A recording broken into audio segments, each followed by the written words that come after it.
নমস্কার,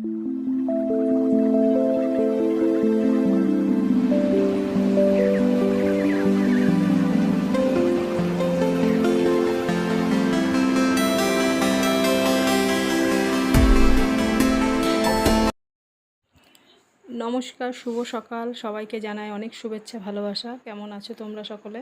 আশা করছি ভালোই আছো। তো সকালবেলাটা আজকে দেরি হয়ে গেল, সকাল 7টা সময় উঠেছি। আজকে সোমবার, মিষ্টুর আজকে থেকে আবার স্কুল, পরীক্ষা শেষ হয়ে গেছে, তো যাবে 10:30টায় স্কুলে।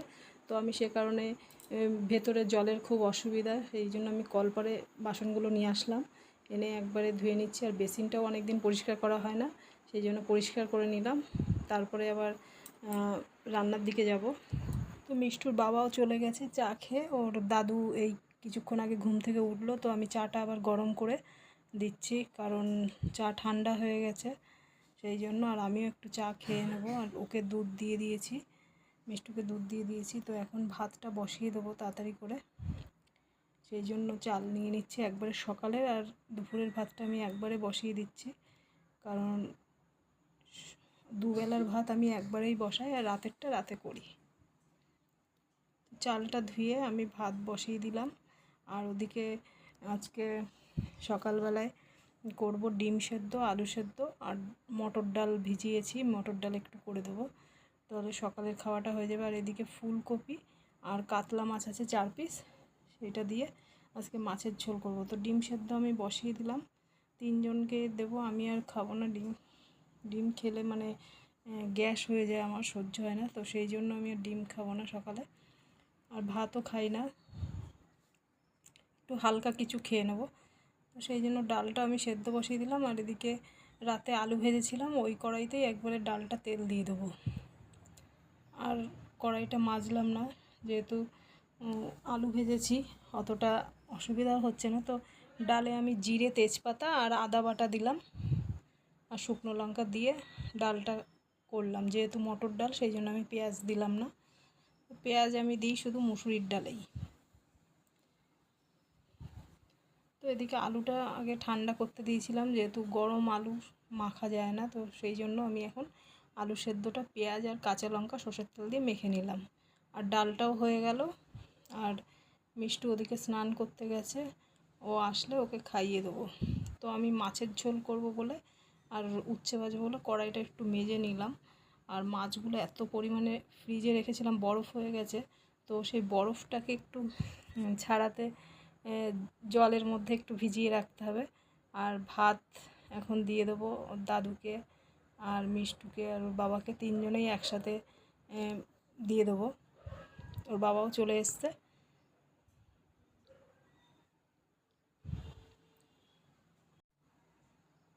তো সারাদিন এই খাওয়া দাওয়া থাকলে, এই কাজ করতে করতেই, এই নিয়ে কাজ করতে করতেই যেন সময়টা চলে যায়। তো কিছু জামা কাপড় কাচবো, এত জলের অবস্থা খারাপ যে টাইমের জল আসে, সেই জলটাও সরু হয়ে পড়ে। আর কল পাম্প করে তো কাচা সম্ভব না, কষ্ট হয়ে যায়। তবুও দেখি, আজকে আর হবে না বোধহয়, কেননা এখনও দুপুরের রান্নাটাও বাকি আছে। তো সেটা সবজিগুলোও কাটতে হবে, এখনও কিছু করা হয়নি।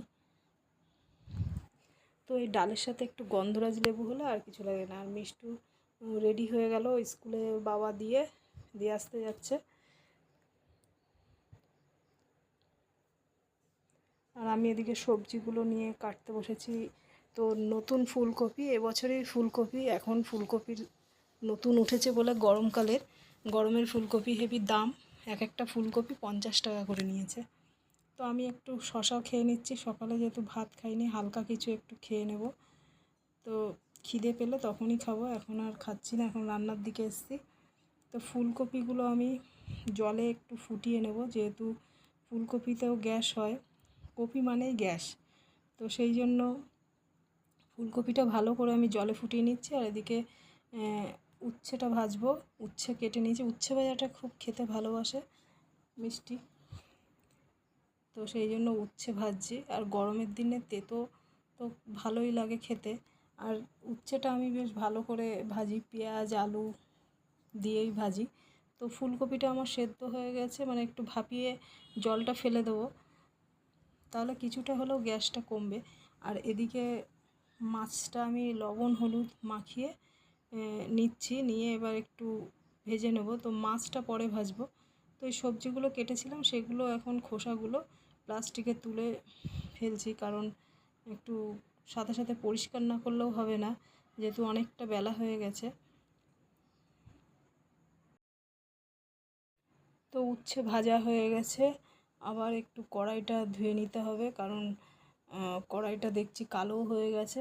তো কড়াইটা ধুয়ে আমি আলুটা ভাজা করছি, আর তারপরে ফুলকপিটাও ভাজা বসিয়ে দিয়েছি, কারণ ফুলকপি আর আলু আগে ভেজে নিচ্ছি, তারপরে মাছটা ভাজবো। মাছের তেলে মাছের ঝোলটা করলে কী হয়, স্বাদটা আরও ভালো পাওয়া যায়। আর ফুলকপি আগে ভেজে নিলে মাছ ভাজার পরে ভাজলে কী হয়, তেলটা পুরো টেনে নেয়, কপির মধ্যে চলে যায়। তো সেই জন্য আমি মাছটা আগে ভাজবো না। তো এখন মাছটা ভেজে নিচ্ছি, 2 পিস মাছ দিচ্ছি, কারণ 4 পিস মাছ একবারে ভাজতে গেলে মাছটা ভেঙে যেতে পারে। কড়াইটাও ছোট, আর 2টো কড়াই লাগালাম না। তো মাঝখানে আমার একটু খিদে পেয়ে গেছে, এখন বাজে 1:45, যেহেতু সকালে আমি ভাত তেমন কিছু খাইনি, শুধু চা বিস্কুট খেয়েছিলাম। তো এখন একটু মানে কর্নফ্লেক্স আর টক দই খেয়ে নিলাম। আর এদিকে মিষ্টুর বাবা পাখাটা পরিষ্কার করেছিল, তো এই টুলটা খাটের উপরে তুলেছিল, সেটা আর নামানো হয়নি, তো নামিয়ে রাখলাম। আর এদিকে আমি চলে আসলাম আবার রান্নাঘরে। তো রান্নাঘরে এসে আবার মাছগুলো সিমে দিয়ে রেখেছিলাম, কারণ জোরে দিইনি। তো সকালের খাওয়া হয়েছিল, সেই বাসনগুলো আর ধোয়া হয়নি, এখন ধুয়ে নিচ্ছি, কারণ কলপাড়ে আর গেলাম না, কলে টানা রোদ্দুর, সেই জন্য আমি ভেতরেই বাসনগুলো ধুয়ে নিলাম। আর এদিকে 2টো কাঁচা লঙ্কা আর একটু আদা দেব মাছের ঝোলে, মানে হালকাই করব, গরম পড়েছে যেহেতু, বেশি করব না, একদম হালকা পাতলা মাছের ঝোল করব। ফুলকপি দিয়ে বেশ মাছের ঝোল খুবই ভালো লাগে। আগে শীতকালে তেমন একটা ফুলকপি খাওয়া হয়নি, ওর বাবা যখন ওই গরম পড়ে তখনই ফুলকপির দাম বাড়ে, তখনই নিয়ে আসে। তো তেলে জিরে পেঁয়াজ আর তেজপাতা দিয়ে দিলাম, আর এদিকে আদা কাঁচা লঙ্কা বাটা, হলুদ গুঁড়ো, জিরে গুঁড়ো সব দিয়ে দিলাম, দিয়ে মশলাটা ভালো করে কষিয়ে নিচ্ছে, নিয়ে আলু আর ফুলকপি দিয়ে আর একটু নাড়াচাড়া করে তারপরে জল দিয়ে দেবো। তো মাছের ঝোল মানে জলটা ফুটে গেছে, আলু সেদ্ধ হয়ে গেছে, এই জন্য ঝোলটা একটু মানে গ্যাসের জোরটা একটু কম দিয়েছি। তারপরে মাছগুলো দিয়ে আর একটু ফুটিয়ে নিচ্ছি, নিয়ে নামিয়ে নেবো, বেশিক্ষণ ফোটাবো না। তো দাদুকে খেতে দিয়ে আমি স্নান করতে যাচ্ছি। আর এদিকে মিষ্টু আস্তে আস্তে সেই 4:30 বেজে যাবে। তো আমি স্নান করে আসলাম, এসে বাবা আবার একটু পুজো দিচ্ছে, তারপরে খাবে। তো সকাল থেকে উঠেই সারাদিনই এইভাবে কাজ চলে, একের পর এক কাজ। তো মানুষের কাজ ছাড়া যেন কিছুই নেই, কাজ এই খাওয়া দাওয়া যদি না থাকতো তাহলে কোনো কাজই থাকতো না, এটাই মানে কথা। তো মিষ্টুর জামা প্যান্ট রেখে গেছিলো, সেগুলোও ধুয়ে দিলাম, আমার জামা কাপড়ের সাথে ধুয়ে মেলে দিলাম। আর উঠোনে এত পরিমাণে রোদ্দুর, মানে আমাদের ছাদের সিঁড়ি নেই, কিন্তু উঠোনে মানে বড় উঠোন আছে, সেটা জামা কাপড় ভালোভাবে মেলা যায়, আমাদের কোনো এমনি অসুবিধা হয় না। আর এইগুলো ভাড়ার ঘর ছিল, যেহেতু আমাদের বাড়িটা বিক্রি হবে সেই জন্য ভাড়াটে তুলে দেওয়া হয়েছে। তো ওর বাবার খাওয়া হয়ে গেছে, এখন আমি ভাত খেতে বসছি, কারণ মিষ্টু আসতে অনেকটাই দেরি হয়ে যাবে, সেই 4টে 4:30 প্রায় বেজে যাবে, সেই জন্য আমি খেতে বসছি, তারপরে ও আসলে ওকে আবার খাইয়ে দিতে হবে। তো আজকে ভিডিওটা আমি এখানেই শেষ করছি, কারণ ভিডিওটা আর বেশি বড় করব না। তো এর পরের বার নতুন ভিডিওর সাথে আবার দেখা হবে। আর মাছের ঝোলটা খুবই ভালো হয়েছিল খেতে, মানে হালকা পাতলা, বেশি রিচ হয়নি। তো এর পরের বার নতুন ভিডিওর সাথে আবার দেখা হবে, ততক্ষণে ভালো থাকবে, সুস্থ থাকবেন।